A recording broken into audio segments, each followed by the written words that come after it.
Bismillahirrahmanirrahim. Kita lanjutkan ya ikhwah. Sebelumnya tadi adalah tentang hakikat manusia ya. Jadi hakikat manusia itu penting karena itu adalah pondasi atau nuqtatul intilaq li tahdidi al-qasd min at-tarbiyah al-islamiyah, yaitu adalah titik tolak atau barometer untuk menentukan tujuan pendidikan Islam itu apa. Lianna yani mawdu'ut tarbiyah al-islamiyah huwa al-insan, karena objek pendidikan Islam itu adalah manusia, sehingga yang dididik siapa? Manil mutarabba, al-mutarabba yani al-insan, yang dididik adalah manusia. Maka segala sesuatu yani lahu qasdun, mesti ada punya tujuan. Nah, tujuan inilah yang harus menjadi ruh dan spirit bagi setiap pelaku pendidikan, baik yang menyelenggarakan pendidikan, baik yang mendirikan satu lembaga pendidikan, ya, baik yang berada di lingkungan pendidikan itu sendiri, baik yang sebagai tenaga kependidikan atau bahkan sebagai pendidik itu sendiri, semuanya harus menjadikan tujuan pendidikan itu sebagai ruh, ya, sebagai satu spirit untuk menjalankan roda pendidikan Islam. Karena kalau kehilangan tujuan, nah tentunya nanti semuanya menjadi salah. Nah, dari konsep manusia tadi dapat disimpulkan bahwa tujuan pendidikan Islam itu adalah untuk mengembangkan fitrah, ya, mengembangkan fitrah. Kenapa tadi?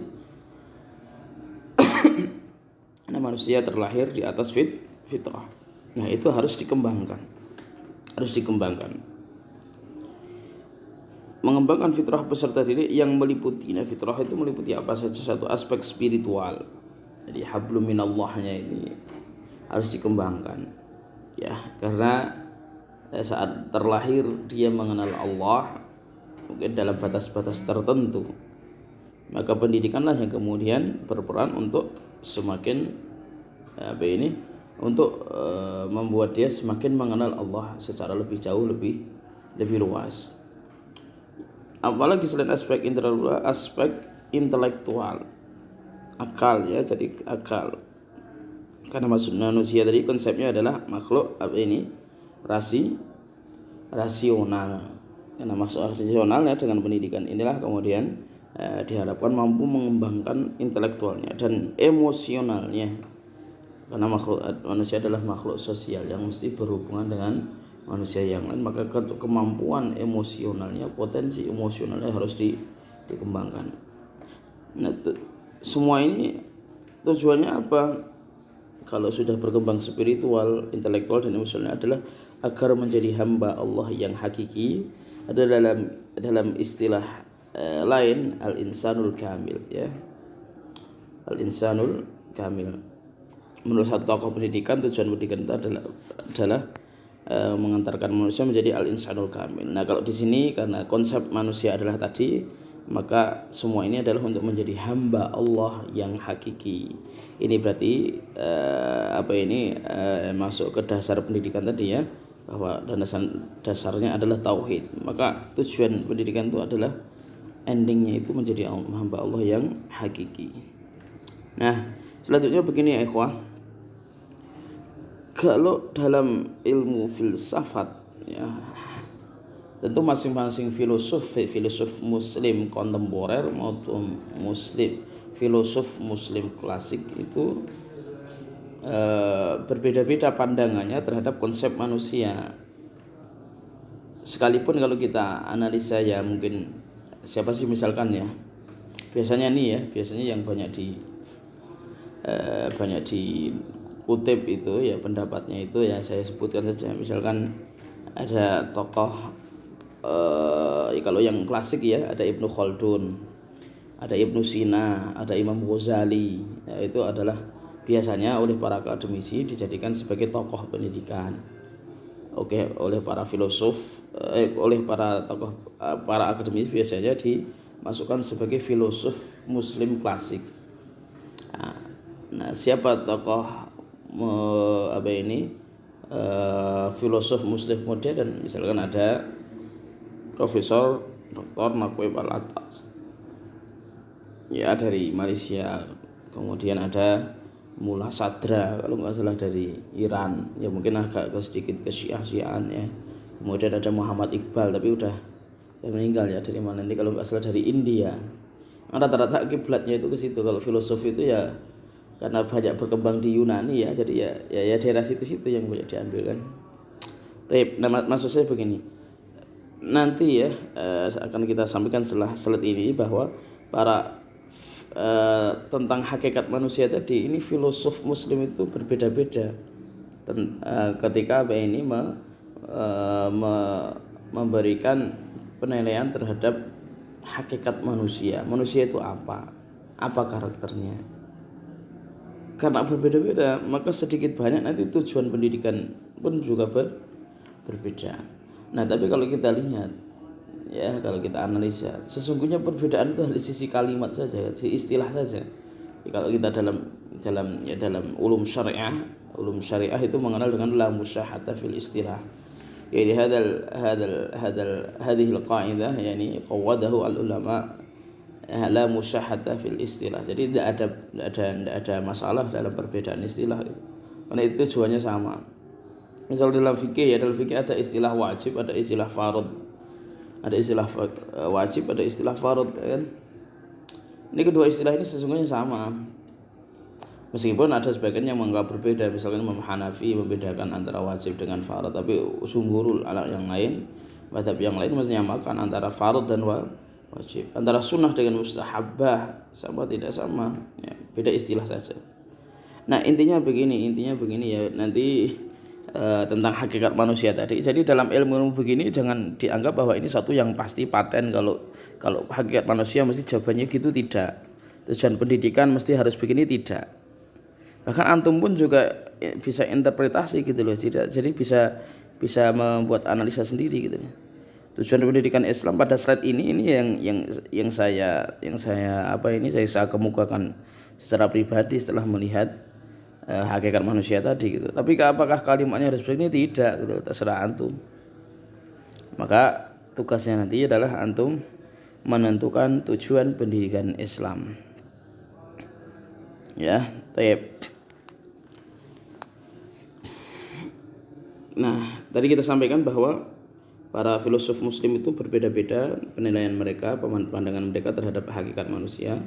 Karena berbeda-beda maka berimplikasi pada tujuan pendidikan Islam. Nah, setelah ini saya sebutkan slide-slide tentang tujuan pendidikan Islam menurut para pakar pendidikan ya. Baik. Ini menurut Ibnu Khaldun ya.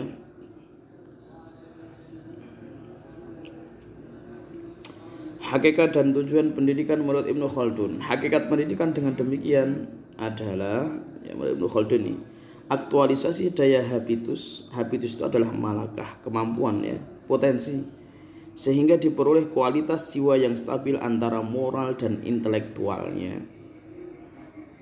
Nah, jadi menurut Ibnu Khaldun manusia itu adalah makhluk yang habitus. Habitus itu adalah lahu malakah, punya kemampuan ya. Nah, pendidikan menurutnya itu adalah aktualisasi daya habitus, aktualisasi ya, proses aktualisasi daya kemampuan tadi sehingga diperoleh kualitas jiwa yang stabil antara moral dengan intelektualnya. Jadi aspek spiritual dan juga aspek intelektualnya ya. Nah, baginya maka karena hakikat pendidikan demikian, menurut Ibnu Khaldun tujuan pendidikan itu dibagi menjadi dua. Satu tujuan umum, yang kedua tujuan khusus. Tujuan umumnya apa? Tujuan umumnya adalah menyiapkan peserta didik mampu hidup dengan baik, stabil antara pengetahuan dan moralnya. Jadi titik tekannya Ibnu Khaldun itu adalah pendidikan itu tidak hanya pengembangan pengetahuan, tapi juga harus pada aspek moralnya. Tujuan khusus ada tujuan agama, tujuan dunia. Tujuan khususnya adalah beramal untuk akhirat sebagai bekal bertemu Tuhan. Dalam agama demikian.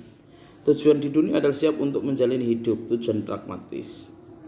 Jadi bagi Ibnu Khaldun ya, tujuan pendidikan itu secara khusus ada dua. Tujuan hidup dia di dunia untuk apa? Untuk menjalani hidup. Siap untuk menjalani hidup. Ingat, siap untuk menjalani hidup. Nah, tujuan agamanya adalah beramal untuk akhirat sebagai bekal bertemu Tuhan. Jadi tujuan di atas berbeda dari tujuan pendidikan Yunani, Romawi, dan Yahudi.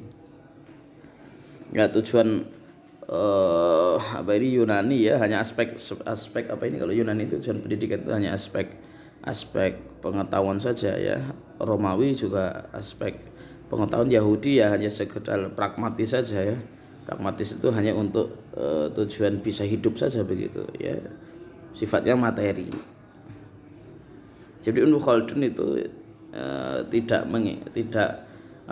sangat berbeda jauh dengan filosof Yunani, filosof Romawi, dan juga Yahudi ya. Ini menurut Ibnu Khaldun. Sekarang menurut Ibnu Sina, tujuan pendidikan adalah penumbuhan total individu, baik secara fisiknya, mentalnya, moralnya, diikuti dengan penyiapannya untuk hidup di masyarakat dengan kecakapan yang dimiliki sesuai dengan bakatnya. Ya, Ibnu Sina tidak memfokuskan pendidikan pada tujuan pengembangan intelektual dan pengumpulan pengetahuan semata, namun juga memberikan perhatian pada aspek moral dan pengembangan fisik dan segala hal sebagai implikasinya, pelatihan fisik, tidur, makanan dan minum, dan kebersihan. Nah, ini lebih lengkap ya, lebih lengkap. Berarti Ibnu Sina itu sudah memasukkan tarbiyatul jismiyah, pendidikan jism itu ke dalam tujuan pendidikannya. Tentu kalimat ini bukan kalimat dari Ibnu Sina ya. Kalimat yang ada di slide ini tentu dari para peneliti pemikirannya Ibnu Sina. Bisa jadi nanti pemikir yang lain ya, peneliti yang lain menyimpulkan kalimat yang berbeda, tapi setidaknya kurang lebih pemikiran Ibnu Sina tentang tujuan pendidikan adalah sebagaimana dalam slide ini. Nah, yang menarik dalam pemikiran Ibnu Sina ini adalah ini sudah mulai menekankan pada aspek pengembangan fisik ya. Dan itu terlihat begini. Kenapa kok begitulah? Karena Ibnu Sina itu ya kan backgroundnya sebagai seorang tabib kan. Beliau ahli dalam tabib ya, dalam dunia kedokteran. Karena dalam dunia kedokteran wajar maka kalau beliau berpandangan bahwa fisik seorang manusia itu juga harus diperhatikan. Maka tujuan pendidikan itu tidak boleh lepas dari itu semuanya. Ya, maka beliau di sini ya memperhatikan harus ada pelatihan fisik ya, masalah tidurnya, makanan, minuman, dan kebersihannya, semua ini adalah tidak lepas dari mestinya ada nilai-nilai pendidikan yang masuk ke dalam aspek-aspek tersebut. Itu tidak lepas dari karena siapa Ibnu Sina kan begitu. Paham ya? Jadi karena Ibnu Sina itu adalah ahli kedokteran, sehingga untuk pandangan beliau dalam meneruskan tujuan pendidikan pun juga demikian. Apakah ini berlebihan? Tentunya tidak, karena yang tadi di awal-awal kita sampaikan ya, bahwa dalam Islam pun juga dikenal dengan tarbiyah jasadiyah ya, tarbiyah jasadiyah. Jadi maksud saya begini, satu pendapat dengan pendapat itu saling melengkapi, saling menyempurnakan ya. Tadi sudah Ibnu Khaldun, sudah Ibnu Sina, sudah. Yang berikutnya ini menurut Muhammad Iqbal. Tadi Muhammad Iqbal tadi saya sampaikan, ini filosof Muslim modern dari India, tapi sudah wafat ya. Tujuan pendidikan adalah mengembangkan tipe kepribadian atau karakter Islam melalui pelatihan kehendak manusia sehingga dia dapat menjalankan perannya di muka bumi memenuhi tantangan zamannya. Bagi Muhammad Iqbal, manusia itu adalah makhluk yang punya kehendak. Dia demikian ya. Jadi Muhammad Iqbal itu pandangan terhadap manusia. Tadi enggak saya sampaikan di slide ini ya, tapi maksudnya Muhammad Iqbal ini punya pandangan bahwa manusia itu adalah makhluk yang lahu irodah, punya kehendak. Nah, kehendak inilah yang akan yang akan mengatur segalanya. Dia itu melakukan apa gitu, melakukan perbuatan burukkah atau perbuatan baiklah, itu berawal dari kehendak, katanya demikian ya, katanya demikian. Nah, oleh karenanya baginya tujuan pendidikan itu adalah untuk melatih kehendak manusia tadi supaya supaya kehendaknya itu menggiring pada hal-hal yang positif, hal-hal yang baik, sehingga dia mampu menjalankan perannya di muka bumi dan juga mampu menghadapi tantangan zamannya. Ini menurut Muhammad Iqbal. Menurut Naqib Al-Atas, beliau kalimatnya simpel ya, mengatakan bahwa tujuan pendidikan itu adalah untuk mengembangkan manusia beradab. Jadi ending dari proses pendidikan, goal dari proses pendidikan menurut Naqib Al-Atas adalah untuk menjadi manusia-manusia yang beradab. Nah, maka nanti penting ya pada materi perkuliahan berikutnya ada istilah at-tarbiyah, ada istilah ta'lim, ada istilah ta'dib. Itu juga saya kira penting dalam dalam dunia pendidikan ya, supaya kita semuanya paham bahwa inilah keragaman teori-teori dalam pendidikan, yang satu dengan yang lain tentu saling melengkapi. Misalkan begini ya, misalkan para ikhwah semuanya, sekarang yang dirasakan di pondok-pondok pesantren itu adalah sedang booming-boomingnya pendidikan adab kan? Ya, yang sampai-sampai ya kitab-kitab kitab-kitab salafiyah yang dulunya hanya dipakai oleh pondok-pondok tertentu. Nah sekarang ini pondok-pondok yang modern ya, itu pun juga tidak lepas dari menggunakan kitab tersebut. Misalkan kitab Ta'limul Muta'alim karya Imam Az-Zarnuji ya.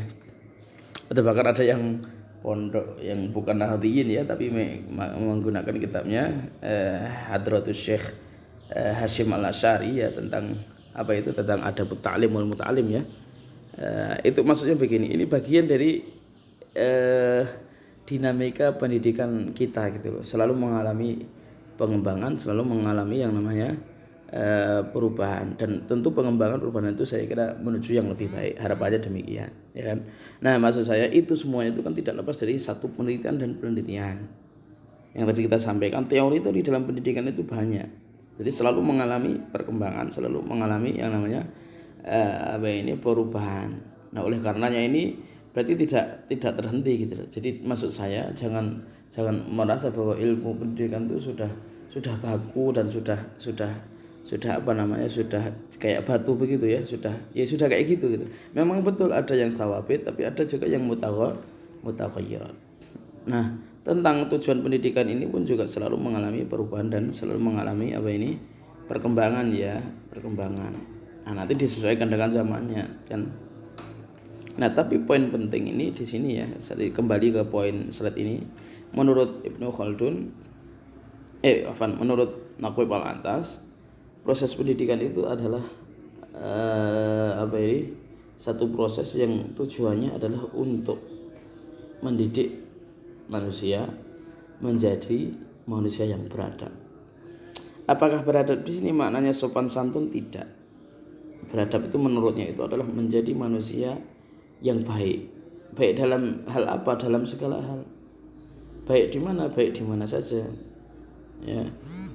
Baik terhadap siapa saja. Maksudnya demikian. Jadi nanti akan ada materi sendiri ya, apa itu adab, apa itu pendidikan adab, itu ada sendiri. Terakhir ini berikutnya tujuan pendidikan Islam menurut Khalid bin Hamid ya. Jadi ada singkatnya ada aspek ilmu, aspek ideologi, aspek ibadah, aspek akhlak, aspek profesi, aspek jasmani. Ini sudah rangkuman dari semuanya tadi ya. Sudah rangkuman dari semua tujuan pendidikan tadi. Nah slide terakhir ini perhatikan ya. Ini adalah tujuan pendidikan menurut Undang-Undang nomor 20 tahun 2003 tentang Sidiknah, Sistem Pendidikan Nasional di kita. Saya bacakan ya. Pendidikan nasional berfungsi mengembangkan kemampuan dan membentuk watak serta peradaban bangsa yang bermartabat dalam rangka mencerdaskan kehidupan bangsa. Ini fungsinya, fungsi pendidikan. Lalu tujuannya apa? Adalah untuk berkembangnya potensi peserta didik agar menjadi manusia yang beriman dan bertakwa kepada Tuhan Yang Maha Esa. Ingat ya, ini poin penting. Tujuan pendidikan itu adalah untuk menjadi manusia yang beriman dan bertakwa kepada Tuhan Yang Maha Esa, berakhlak mulia, sehat, berilmu, cakap, kreatif, mandiri, dan menjadi warga negara yang demokratis serta bertanggung jawab. Ya, saya kira ini ya ikhwah. Sekarang tugas antum adalah satu poin saja ya, nanti dituliskan di WA. Sekarang antum coba merumuskan tujuan pendidikan Islam menurut antum dengan bahasa antum. Kemudian yang berikutnya adalah antum terjemahkan ke dalam lembaga pendidikan antum masing-masing. Jadi antum sesuaikan. Misalkan gini ya, tugas berikutnya itu berarti antum menyebutkan antum berada di lingkungan pendidikan apa, pondok pesantren namanya apa ya. Terus tujuan pendidikan Islam di tempat antum kira-kira cocoknya apa gitu. Kalau yang pertama tadi kan tujuan pendidikan secara umum kan, kalimatnya itu kalimat umum. Sekarang antum terjemahkan ke dalam lembaga pendidikan di tempat antum masing-masing. Tugasnya hanya itu saja ya. Sekali lagi tugasnya antum menentukan tujuan pendidikan dengan kalimat antum masing-masing. Yang berikutnya adalah antum menuliskan tujuan pendidikan di lembaga antum masing-masing. Antum tuliskan, antum kirimkan lewat WA, tulisan di WA saja ya. Wallahu ta'ala a'lam bishawab. Barakallahu fikum. Nakhtatim min doa kafaratul majlis. Subhanakallahumma wa bihamdika asyhadu an la ilaha illa anta astaghfiruka wa atubu ilaik. Wassalamualaikum warahmatullahi wabarakatuh.